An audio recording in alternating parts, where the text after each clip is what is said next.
Goeienaand, good evening, fellow South Africans and citizens of the world. And in this troubling time in South Africa, and this is nothing to do with the lockdowns, this is to do with the corrupt gangster ANC government. There are serious allegations being raised which need to be reported on. They're allegations that are in the video attached here, which you will see, where this person is suggesting that the Raymond Zondo Commission is corrupt, and the Deputy Chief Justice Raymond Zondo is central to being corrupted, bought and sold. And apparently this involves the Ramaphosa faction of the ANC, which are corrupting the Zondo Commission, which has cost South Africa over R1 billion to date. When you've got a corrupt Deputy Chief Minister, Raymond Zondo, running such a commission or inquiry, it kind of brings into focus how completely stuffed South Africa has become under this corrupt ANC government. I'm going to leave it at that. Here comes the video. As I say, these are allegations, but there's a fellow who's just gone completely missing in action after he laid a police report suggesting that Raymond Zondo was given R5 million in cash for reasons unknown. Here it comes. Please remember to subscribe to Loving Life on YouTube to be kept informed. Please remember to register on our new platform, lovinglifetv.com, where we do not get censored by big tech. Please like this video, please share this video, and above all, please stay safe. Bye for now. Whistleblower Padima Fugula, who made corruption allegations and opened a criminal case against Eastern Cape Premier Oscar Mabuyane and a senior judge, has gone missing.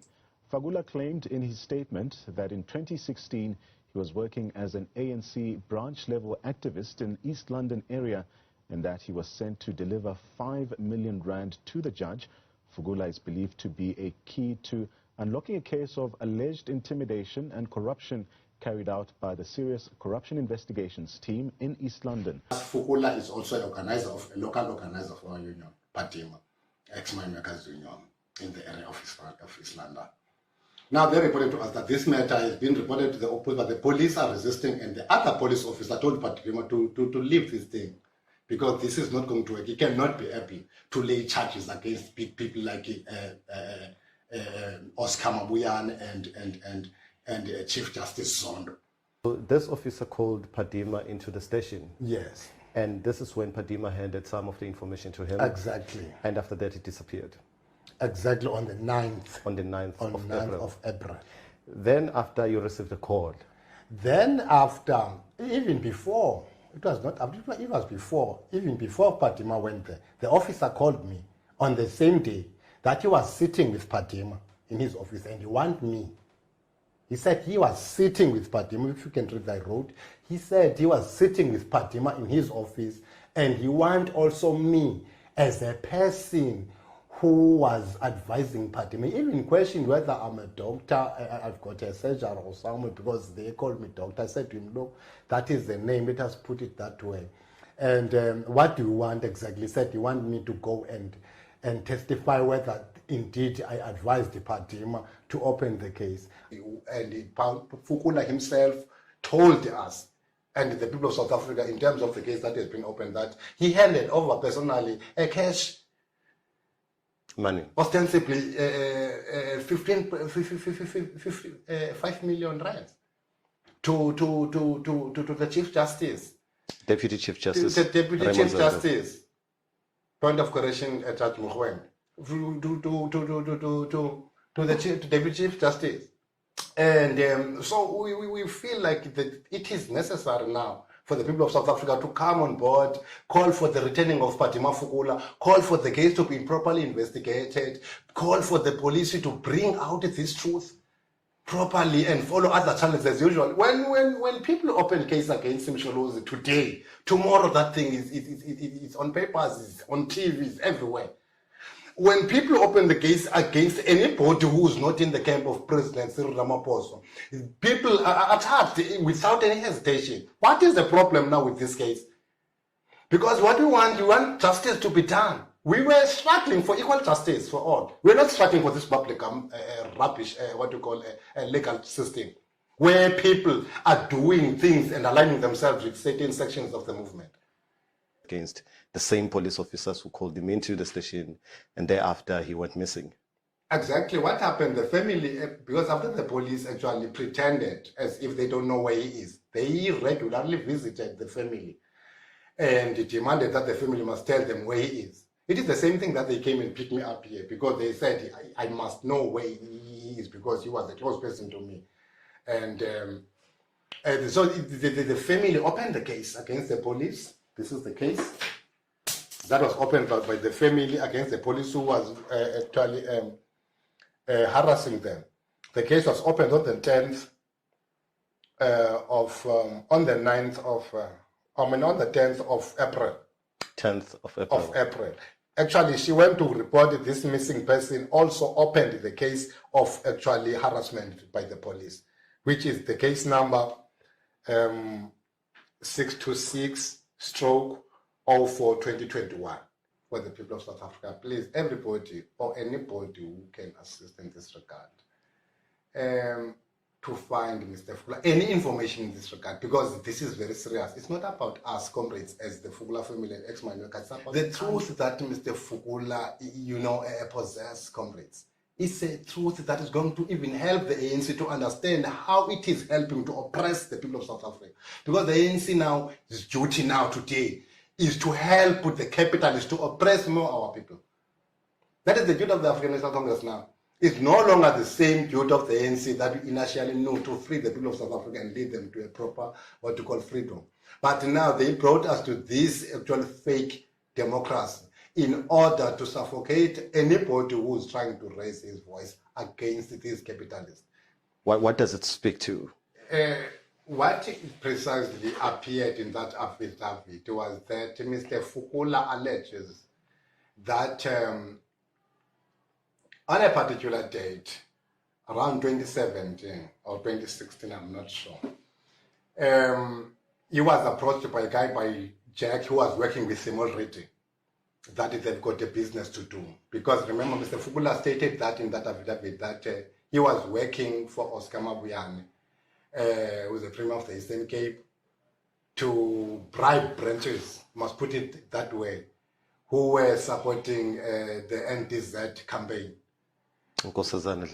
Yes, to join the CR17 campaign, which was very wealthy and rich at the time.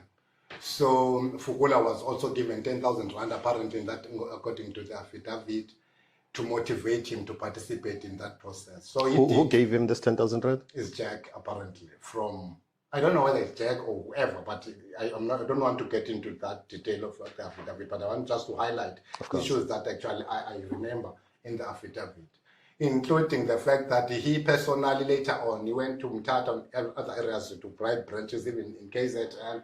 But now this particular case was in Rustenburg, apparently. It's where he went to Rustenburg with Jack, and on their arrival in that place, we find that Gwede Mantashe was there, a certain white man also was there with a book of Australia mining, was also in that meeting, and also playing the money, apparently was also sitting in that meeting. The Honorable Minister of Higher Education was also in that meeting. And on the arrival, then he received money cash from Oscar himself. He was with Jack to go and deliver that money to Chief Justice Zondo. Actually, he said it was something that it was a continuation of a process, because they were always distributing money. But now this one, it was handed over to Chief Justice Zondo. The details are in the affidavit in terms of how it was handed, but allegedly handed over to Chief Justice Zondo by Padima Fugula from Oscar Mabuyane. That is the content in the bone of contention in the affidavit. I contacted a lot of people, and then ultimately a senior police officer came from Johannesburg, called to East London Fleet Street Police Station. And the police officer came back to us and said somebody from above called them to assist, but they want evidence. And then Fukula told me that he left a USB with evidence at home and a cell phone. So you have to go home and collect those things. I assisted, I drove him home because I was next to the police station by then. I drove him home, Anokumelo Township near Picon Bay, and I brought him back with the USB, which contains a lot of information, because fortunately I saw it. I saw some of the contents, where Whitey, or we called him Whitey, this guy... Whitey is Padima Fukula. They are enjoying themselves. In the picture there is Mabuyane in the picture. There are other people who are enjoying with him, some drinks in that video. There are other documents, including many other documents. I cannot remember, but there were a number of issues. Documents that were going to address the issues related to this case. Okay. And also a cell phone with contact details of people that were involved, including the person who was called during the time when Whitey was handing over money apparently handing over money to Chief Justice Zondo. Okay. The contact details were there. The messages were there in that phone. So the police officer then, after that information was sent over to them, opened the case on the 30th of April, informing Whitey that this matter is going to be followed up and he will receive the case number through his phone, and indeed he received the case number. And also on the 1st of April, he received another, what we call SMS, telling him that the matter has been transferred to the provincial, actually what we call investigating team. Okay.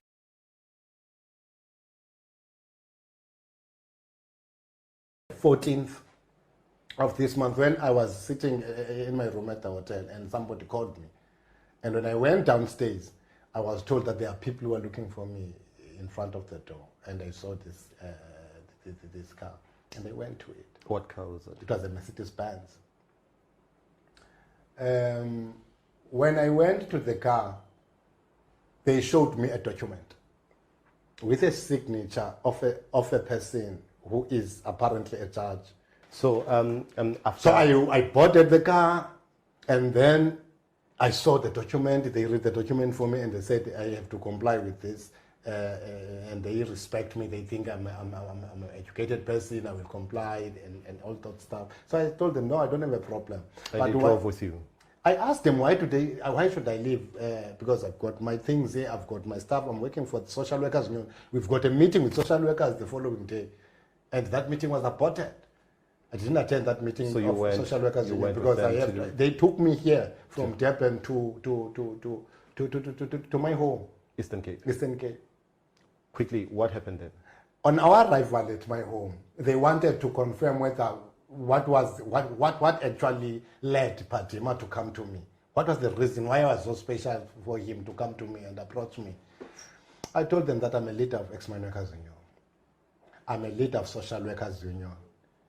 These people who are members of our union, in terms of our union constitution, depends on us on anything in terms of their life as social workers and also leaders of social Ex-Mine Workers Union. So they came to us for advice. Yes. That is not the reason. How can you prove that this Padima was your member of the union? That is when I took my laptop. You took your laptop From your house? Yes, exactly. I brought it to them because they were sitting in the car, remember. This interview is not happening in the office. It's in the car. So after having handed over the laptop to them, they took the laptop and they said, no, look, we cannot. They pretended as if they are paging something, looking at photos and everything. Did they provide to say, look, we are going to taking a laptop? They said they take my laptop because of the order of the judge. The order says that they must investigate my understanding and my involvement into the case. That is what is written in the order. So in other words, this laptop is part of me. So they are continuing with that investigation. When they take my laptop, I asked the contact number of the guy. He said, if I know the investigating officer of Padima's case, then I will know them. There's no problem with that. And if I go to the office of the Hawks, I will find my laptop there. So obviously, my laptop is with the Hawks in Istanbul. Have you checked and confirmed this? It was not necessary now because I'm still astonished, very much perplexed about this kind of circus of justice system. I'm just pretty honestly confused as to whether what is actually happening in this country. This is not the way things should be. So I decided not to waste my time because those people were bullies. That's what I noticed with them. They were bullies. Did you fear for your life? They were provocational. Did you fear for your life? Of course I did, but with the courage that I have of the previous experiences in the struggle, I said, no, it's fine. If this is the time, then let my dogs eat me, because then if I'm killed by the members of the ANC, people who have been in the struggle with myself, why should I worry? How do you sleep at night after having gone I through don't this? really sleep because of Patima Fukula. Do you know these people, every day they call me, anything new. And I'm feeling like, I'm not myself. I can't sleep, my brother. Sometimes I wake up in the middle of the night and hear the voice of Patima shouting at me, calling my name. Do you think Fatima is still alive? To my understanding of the cruelty of this government, legal officers, and the current political atmosphere, I must be honest with you that I doubt. Although I'm also optimistic that Patima is a very strong guy. He might be able, perhaps, to survive. Well, we hope